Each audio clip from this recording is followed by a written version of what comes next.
Herzlich willkommen alle Pixelzähler, Kartonaufreißer und Freunde der VR. Ich bin Soshiro und heute geht es um Unboxing und zwar von meinen zwei neuen Monitoren, die ich heute Morgen abgeholt habe. Ja, wir wollen nicht lange reden, wir fangen direkt an und schlitzen die Kartons mal auf. Ja, während ich jetzt den Karton hier aufschlitze, so ein paar Facts zum Monitor. Also es handelt sich um einen Samsung U28 R550 UQP. Der ganze Monitor ist ein 4K, also UHD mit 3840 x 2160 Pixel. Die Reaktionszeit beträgt 4 Millisekunden und das Ganze macht er mit 60 Hertz. Da ich kein Flat Gamer bin, sind die 60 Hertz erstmal für mich egal. Hauptsächlich benutze ich ja die Monitore, um irgendwelche Videos zu schneiden, Bildbearbeitung zu machen und den Rest übernehmen bei mir die Brillen. Und dasselbe gilt natürlich auch für die Reaktionszeit. Ja, jetzt sind wir hier angekommen. Wir haben das Panel. Gucken wir mal. Oh, was ist denn das hier an der Seite? Ich spüre ein wenig Wasser an der Seite.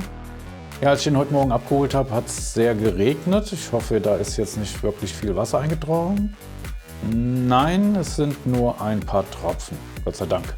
Jetzt hatte ich schon für eine Sekunde einen Schreck bekommen. So, kriegen wir das hier hoch? Seht ihr alles? Ja, ich hole erstmal das Panel komplett raus und lege das mal zur Seite. Und dann gucken wir uns das gleich in Ruhe an. So, das Panel ist erstmal weg. Und dann gucken wir, was haben wir noch.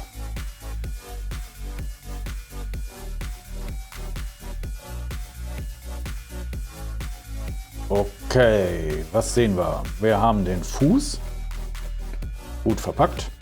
Den tun wir auch mal zur Seite. Dann haben wir eine Anleitung. Dann nochmal den Energieverbrauch, Aufkleber. Hier haben wir das Netzteil und HDMI-Kabel. Das ist noch irgendwas. Machen wir das mal gerade auf. Ah, ja, jetzt sehe ich es. Da haben wir noch eine Halterung fürs Kabel mit dabei. Und das ist dann der Halter für die Rückwand, der dann in den Ständer gestopft wird. Machen wir den mal auf. Okay, was ich jetzt schon sehe, er scheint sich nicht vom Winkel her einstellen zu lassen. Aber gut, er ist ziemlich massiv auf jeden Fall. Ja, dann holen wir das auch mal raus und legen den Karton mal zur Seite, damit wir wieder ein bisschen Platz haben. Ja, gucken wir uns das Panel jetzt mal ein bisschen genauer an. Also wir haben einen ziemlich dünnen Rand. Unten haben wir so eine Aluleiste. Die sieht auch echt schick aus, mit dem Samsung-Schriftzug aufgeblendet. Gucken wir mal in die Kurzanleitung, ob irgendwas Relevantes drin steht. Nein, hier kriegen wir nur noch gezeigt, wo wir was anschließen können. Aber das ist ja auch selbsterklärend. Und hinten haben wir dann noch, wie wir den Ständer anbringen. Ja, das war es auch schon im Großen und Ganzen. Dann würde ich sagen, bauen wir mal den Ständer zusammen. Also als erstes das Ganze aus der Folie raus. So, wo ist der Anfang? Wo geht's rein? Da geht's rein. Wunderbar. Ja, das ist er. So, legen wir den mal gerade hier hin und drehen das Panel um. Ja, was sehen wir dann alles auf der Rückseite? Also wir sehen die Anschlüsse, wir sehen, dass wir hier eine Weserplatte anbringen können.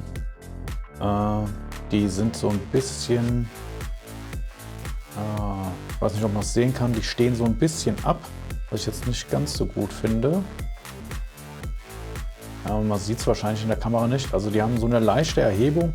Mir wäre es natürlich lieber, wenn die Platte komplett aufliegen würde. Aber gut, das werde ich dann später sehen, wenn ich das bei mir an die Arme mal anbringe. Aber am Anfang wird er auf den Füßen auf jeden Fall stehen. Ja, also bauen wir erstmal mal den Fuß zusammen und gucken dann mal weiter. Ja, unten haben wir so eine kleine Schraube. Das heißt, der wird jetzt einfach nur da reingesteckt und unten dann mit der Schraube fixiert. Gucken, ob ich das so gerade mal mit der Hand gedreht kriege. Natürlich im Anschluss werde ich das Ganze dann ein Schraubenzieher nachziehen. Na, gehst du da rein? Das will nicht so ganz. Ich treffe die Mutter nicht. Ah, jetzt habe ich's. Das sieht doch schon besser aus. So. So fest, wie man es mit den Fingern machen kann. Wie gesagt, später ziehe ich das dann nochmal beim Schraubenzieher nach. So, jetzt haben wir den Fuß. Jetzt gehen wir am besten hin und drehen das Panel noch einmal. Dann kann man das wahrscheinlich am einfachsten hinten reinstecken, weil es wird tatsächlich einfach nur eingesteckt. So. Okay, dann gucken wir mal, ob wir das da rein. Einfach von unten mit ein bisschen Druck nachschieben. Wie machen wir das jetzt? Ah ja, so klappt das doch ganz gut. So, und jetzt ist er schon fest.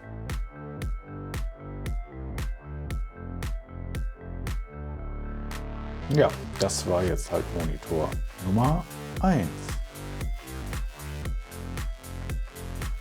Ja, also schwenken sollte er eigentlich gehen. Das funktioniert aber nicht. Ich weiß auch schon warum.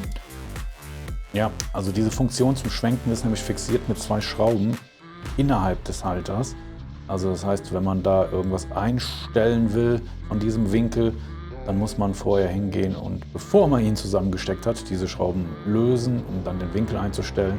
Ist ein bisschen blöd gemacht, aber wir sind ja hier bei einem Low-Budget-Monitor, beziehungsweise einem Low-Budget 4K-Monitor, also unter 300 €. Ja, den stellen wir jetzt mal hier kurz zur Seite. Dann machen wir mal noch das Netzteil hinten dran. Dafür schneide ich kurz die Tüte auf. Schön auf die Finger achten. So, dann holen wir mal alles raus, was wir da haben. Was ist das? Ah, okay, verstehe ich. Ja, wenn man also hinten mit Weser das Ganze macht, dann hat man hier so eine Abdeckung für den Ständer hinten, damit die Löcher nicht gesehen werden. Naja, gut. Also bei mir wäre es jetzt sowieso hinten, deswegen würde mich das nicht stören. Also ich bräuchte es jetzt nicht. Hier haben wir dann nochmal so einen zusätzlichen Halter fürs Kabel. Und hier ist das Netzteil. Ja, schön klein. Das Kabel scheint auch lang genug zu sein.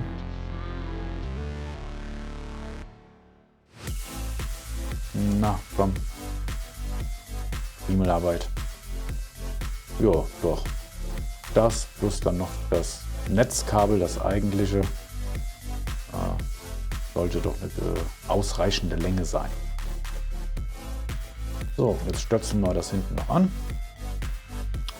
Wir haben also keinen Schuko, aber das haben wir ja schon seit Ewigkeiten nicht mehr bei Monitoren. Da kennt man auch wieder ein bisschen, wie alt ich bin. Ja, also einfach reinstecken und schon ist das Netzteil zusammengebaut. Dann haben wir hier noch ein HDMI-Kabel mit HDMI wahrscheinlich auf beiden Seiten. Gucken wir mal gerade. Ja, da ist es auf beiden Seiten. Das brauche ich nicht, weil ich habe Kabel mit DisplayPort. Und da wir auch DisplayPort-Anschlüsse an den Monitor haben, reicht mir das völlig aus. So. Hier stecken wir das Netzteil rein. Gucken, ob das einfach geht. Ja, das geht ganz gut rein. Das hält. Und dann können wir das unten in die Halterung reinmachen. Jetzt machen wir noch den Clip unten dran. Oh, ihr seht ja gar nichts. Ich ziehe das mal gerade rüber. Da können wir den Clip an der Stelle fixieren. Und da kommt dann das Kabel durch. Ja, machen wir mal kurz ab. Kabel rein und wieder rein. Tada, fertig. Ja, und damit ist der erste Monitor schon fertig aufgebaut. Ja, also wie eben schon mal gesagt, hier die Stutzen stehen so ein bisschen ab. Das dann gut geht mit einer Weserplatte, werde ich noch testen müssen. Oder ob das dann beim Zusammenschrauben ein bisschen Probleme macht. Aber gut, wir lassen uns dann davon überraschen. Ja, also optisch macht der einen ganz guten Eindruck. Wie gesagt, 27,9 Zoll. Sieht ganz schick aus, vor allem mit den schmalen Rändern. Jetzt räume ich erstmal noch mal ein bisschen was weg. und dann werde ich jetzt gleich den zweiten Monitor noch zusammenbauen. Allerdings mache ich das dann im Schnelllauf. So, du kommst erstmal auf die Seite, dann machen wir mit dem zweiten Monitor weiter.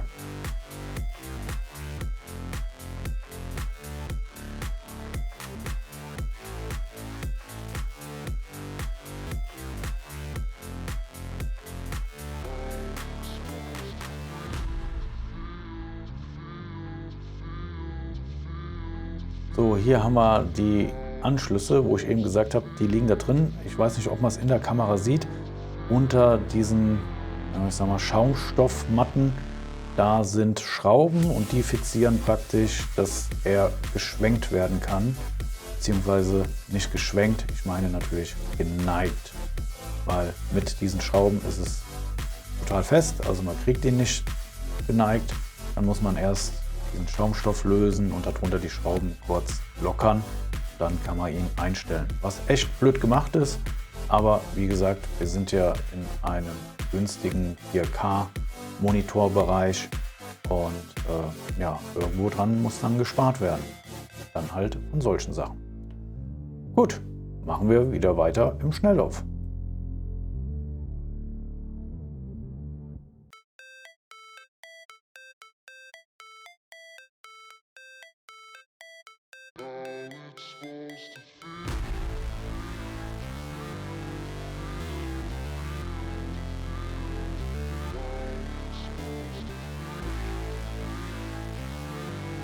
So, ich stelle jetzt mal beide Monitore übereinander und danach wechseln wir dann mal die Kamera, dass wir uns das Ganze von vorne angucken.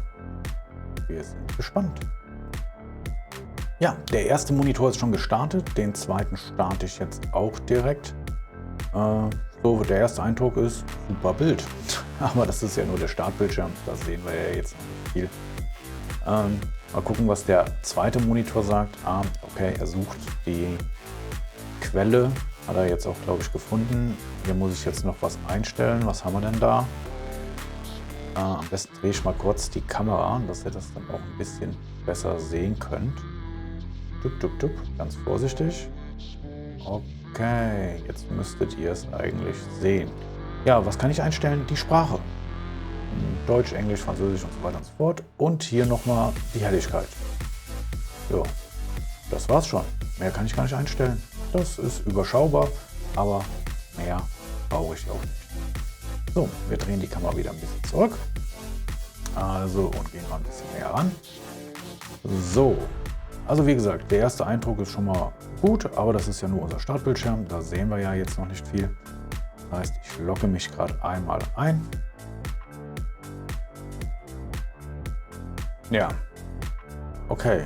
Also der erste Eindruck ist schon mal gut. Er bringt mir satte Farben, sogar schöner als bei den vorigen Monitoren. Ein ganzes Stück schöner, definitiv. Klar, ist jetzt auch ein 4K-Bild, das hatte ich vorher nicht. Vorher hatte ich einfach nur HD gehabt. Ja, von daher, wie gesagt, das ist schon mal ein Sprung. Er hat automatisch die Anzeige ja erweitert auf den zweiten Bildschirm. Das hatte ich vorher nicht eingestellt, also das heißt nicht gespiegelt, sondern erweitert. Gucken wir gerade noch mal rein, ob das wirklich so ist. Aber ich denke ja.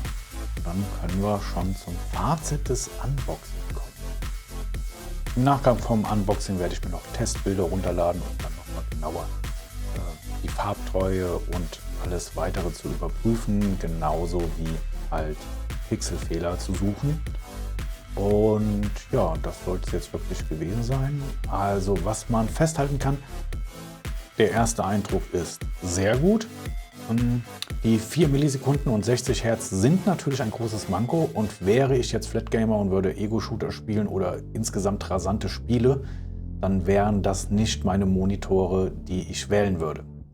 Da ich das aber nicht tue und das Ganze an meinen Bedarf ausgerichtet ist, bin ich bisher sehr zufrieden mit dem, was ich sehe. Das Ganze wird sich natürlich noch im Langzeittest dann eher darlegen, ob das die richtige Entscheidung war, aber der erste Eindruck ist sehr, sehr positiv, und das für einen Preis von unter 300 € für einen 4K-Monitor. In diesem Sinne, vielen Dank fürs Schauen. Ich freue mich über jedes Däumchen, über jedes Kommentar und über jedes Abo. Jedes Kommentar wird auch beantwortet. Und ich sage ciao, ciao.